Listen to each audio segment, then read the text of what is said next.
Hi friends, मेरा नाम है सुशील और आप देख रहे हैं मेरा चैनल टेक्निकल नॉलेज बाय सुशील। आज का हमारा वीडियो है प्रधानमंत्री आवास योजना शहरी 3.0 के ऊपर। योजना के अंदर 3 करोड़ न्यू आवास बनेंगे, जिसके अंदर ग्रामीण क्षेत्र के लोग और शहरी क्षेत्र के लोग दोनों ही अप्लाई कर सकते हैं और दोनों लोग इसका बेनिफिट उठा सकते हैं। इस योजना का नाम है प्रधानमंत्री आवास योजना अर्बन या शहरी भी आप बोल सकते हैं। इसको लोग 2.0 या फिर 3.0 बोल रहे हैं। इसके जो इंपॉर्टेंट पॉइंट्स है मैं आपको बताना चाहूंगा। ये जो स्कीम स्टार्ट हुई थी वो 25 जून 2015 को हुई थी, जो कि प्रधानमंत्री नरेंद्र मोदी जी ने इसका उद्घाटन किया था। इसके अंदर all houses under this scheme have basic amenities like toilet, water supply, electricity and kitchen. के अंदर आपको फैसिलिटी देखने को मिलेगी। टॉयलेट, वाटर सप्लाई आपके पास होगी, यानी पानी कनेक्शन रहेगा, बिजली कनेक्शन रहेगा और किचन भी रहता है। The mission promotes women empowerment providing the ownership of houses in the name of female member और इन जॉइंट नेम। यानी जो ये मिशन है वो महिला सशक्तिकरण के ऊपर है। जो ये घर अलॉटमेंट होंगे वो किसी महिला या फिर किसी जॉइंट के नाम पे होंगे, यानी महिला के नाम पे ये प्लॉट जरूर होगा, चाहे वो जॉइंट में हो या फिर सिंगल ओनर हो। Reference is also given to differently able person, senior citizen, SC ST OBC minority, single women, transgender and other weakness उनको दी जाएगी जो कि फ्रेंटली एबल्ड हैं, यानी दिव्यांग हैं, सीनियर सिटीजन है यानी जो 60 साल से ऊपर के लोग हैं, जो जिनके पास SC ST OBC सर्टिफिकेट है या फिर माइनॉरिटी है या फिर कोई सिंगल वुमेन है या फिर कोई ट्रांसजेंडर है, उन पर्सन को इसका बेनिफिट मिलेगा। प्रधानमंत्री आवास योजना के तहत सरकार उन लोगों को अपना घर बनाने में मदद करेगी जिनके पास अपना पक्का घर नहीं होता है। सरकार इस योजना के तहत लोगों को घर बनाने के लिए ग्रामीण क्षेत्रों के अंदर 1,20,000 रुपए देगी और शहरी क्षेत्रों के अंदर 1.5 लाख से 2.5 लाख रुपए तक का पैसा देगी, जिसके तहत सभी क्षेत्र के लाभार्थी स्थायी घर का निर्माण कर सकेंगे। यह राशि लाभार्थियों को 3 सरल किस्तों में पहुंचाई जाती है। आवेदन स्वीकृत होने के बाद पहली किस्त इसके बाद वितरण किया जाएगा। जब घर की दोबारा खुदाई होगी तो आपको पहली किस्त मिलेगी 40,000 की। दूसरा भुगतान आधे लेंटर के समय दिया जाता है, यानी उस समय भी आपको 40,000 मिलेंगे। अंतिम भुगतान पूरे लेंटर के समय खाते में भेजा जाता है, यानी उसको आप थर्ड किस्त कह सकते हैं, जो कि 40,000 रुपये होगी। यानी ग्रामीण क्षेत्रों के अंदर 40,000 की 3 किस्तें दी जाती हैं और किस किस समय दी जाती हैं वो भी आपको मैंने बता दिया है।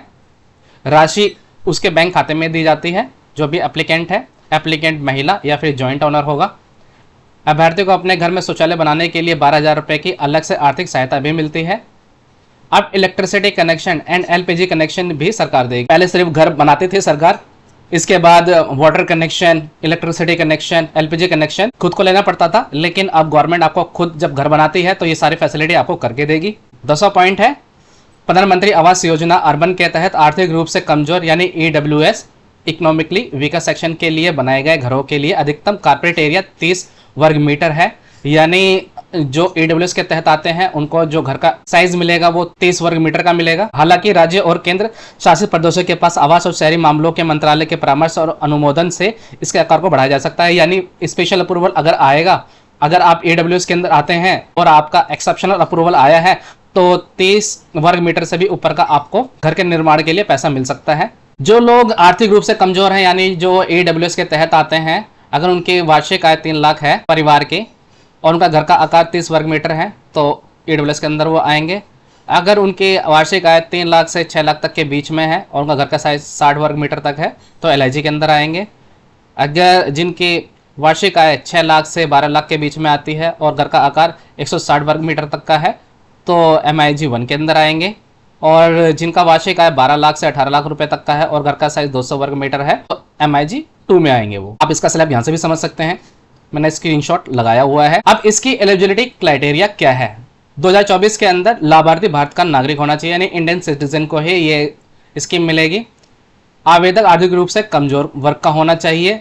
आवेदक या फैमिली मेंबर के पास भारत में किसी भी जगह खुद का पक्का मकान नहीं होना चाहिए, यानी जो भी एप्लीकेंट है उसके पास या फिर फैमिली के किसी भी मेंबर के पास अपना खुद का पक्का मकान नहीं होना चाहिए। लाभार्थी को किसी अन्य सरकारी आवास योजना का लाभ पहले से प्राप्त नहीं होना चाहिए भारत के किसी भी राज्य से। इस योजना का लाभ सभी जाति के लोगों को मिलता है, लेकिन अनुसूचित जाति और जनजाति यानी ST और SC को विशेष प्रायोरिटी मिलती है इसके अंदर। ऐसे परिवार जिनके 16 से 59 वर्ष की उम्र के बीच का कोई भी वयस्क रूप से सक्षम नहीं है उसको भी प्रायोरिटी दी जाती है। अब इस स्कीम के तहत आपको कौन कौन से डॉक्यूमेंट सबमिट करने होते हैं? फुल सैलरीड एप्लीकेंट्स, अगर कोई पर्सन सैलरीड है उसके लिए आइडेंटिटी प्रूफ के अंदर क्या क्या लगेगा? Aadhaar card, PAN card, voter ID, passport, driving licence. आप इनमें से कोई भी एक डॉक्यूमेंट दे सकते हैं। प्रूफ ऑफ एड्रेस के लिए आप voter ID, passport, utility bills इनमें से कोई भी डॉक्यूमेंट दे सकते हैं। इनकम प्रूफ के लिए लास्ट 6 मंथ्स का बैंक स्टेटमेंट या सैलरी स्लिप या फॉर्म 16 या फिर ITR, ये सब आप दे सकते हैं। Property related documents, allotment letter, आपको घर का अलॉटमेंट लेटर, प्रॉपर्टी का कोई भी एग्रीमेंट हो, पोजीशन लेटर हो, एक्सेट्रा, ये आपको सबमिट करना होता है। प्रूफ ऑफ कैटेगरी, यानी अगर आप SC, ST, OBC या फिर माइनॉरिटी कैटेगरी से बिलोंग करते हैं तो जिस भी कैटेगरी से बिलोंग करते हैं आपको उसका सर्टिफिकेट देना होगा। इसके अलावा आपको बैंक की डिटेल्स देनी होती है, राशन कार्ड देना होता है अगर आपके पास है तो, आपको फोटो देनी होती है, मोबाइल नंबर देना होता है, ईमेल ID देनी होती है। अगर आप सेल्फ एम्प्लॉयड है, इस केस के अंदर आइडेंटिटी प्रूफ के अंदर आप Aadhaar card, PAN card, passport, driving licence इनमें से कोई भी एक डॉक्यूमेंट दे सकते हैं। प्रूफ ऑफ एड्रेस के लिए आप Aadhaar card, voter ID, bank statement, LIC policy, passport इनमें से कोई भी एक डॉक्यूमेंट दे सकते हैं। इनकम प्रूफ के लिए फॉर्म या फिर फैक्ट्री एस्टेब्लिशमेंट सर्टिफिकेट या फिर ट्रेड लाइसेंस या फिर सेबी सर्टिफिकेट या फिर SSI रजिस्ट्रेशन या फिर पैन कार्ड या फिर वैट रजिस्ट्रेशन या सेल्स टैक्स या फिर डीड रिसिप्ट, यानी जिस भी फर्म के अंदर आपका रजिस्ट्रेशन है उसकी receipt, factory registration certificate, partnership deed etcetera जो भी है आप वो दिखा सकते हैं। Property related documents, allotment letter, complete chain of property, payment receipt, sale agreement etcetera जो भी आपसे रिलेटेड है वो आप डॉक्यूमेंट प्रेजेंट करेंगे। प्रूफ ऑफ कैटेगरी, यानी इसके अंदर भी SC, ST, OBC minority category से अगर आप बिलोंग करते हैं तो आपको सर्टिफिकेट शो करना होगा। फिर इसके बाद आपको बैंक अकाउंट डिटेल्स देनी होगी, राशन कार्ड देना होगा, फोटो, मोबाइल नंबर और ईमेल ID आपको देना है। अगर आप अर्बन या फिर शहरी एरिया से बिलोंग करते हैं तो यहाँ पे कंप्लीटली ऑनलाइन प्रोसेस है। इसकी वेबसाइट का लिंक मैं डिस्क्रिप्शन में दे दूंगा। इसकी वेबसाइट है pmaymis.gov.in है। जैसे आप क्लिक करेंगे तो सिटीजन असेसमेंट ऑप्शन पे आपको क्लिक करना होगा। फिर जो भी आपका एलिजिबिलिटी क्राइटेरिया है, जिससे भी आप बिलोंग करते हैं, AWS में आते हैं, LIG में आते हैं, MIG 1 में आते हैं, MIG 2 में आते हैं, मैंने आपको इसके बारे में पूरी टेबल पहले ही बता दी है कि जो जिस सैलरी स्लैब के अंदर आता है वो उस कैटेगरी के अंदर बिलोंग करेगा। और फिर इसके बाद आपका एक फॉर्म पूरा खुल के आता है जिसके अंदर आपको एप्लीकेशन सबमिट करनी पड़ेगी। जैसे एप्लीकेशन सबमिट हो जाती है फिर आप अपनी एप्लीकेशन को ट्रैक भी कर सकते हैं कि आपको इस स्कीम का फ़ायदा मिलेगा कि नहीं मिलेगा।